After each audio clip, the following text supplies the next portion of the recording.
الله. نعم يا بابا. عايز كوبايه شاي. اتفضل يا بابا. بص يا حبايبي بقى، جايب بسكوت الاو جي هشربه مع الشاي واقول لكم ايه رايي فيه بصراحه.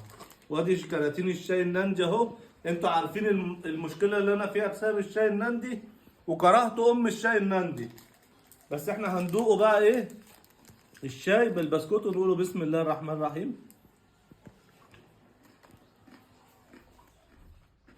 ايه ده؟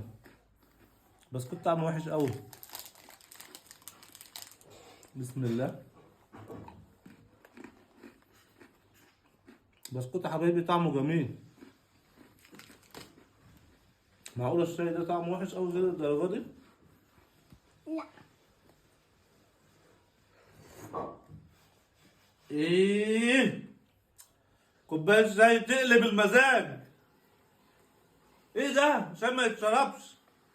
انتوا عاملين شاي ايه يا عبد الله؟ ناندي. شاي ناندي؟ ما انا قلت الشاي ده انا عايز ابيعه مش ما اشربوش منه. بص يا حبايبي اهو، حتى المجات بتاعته اهي. انا خلاص قرفت من الشاي ده، انا مش هدوقه تاني.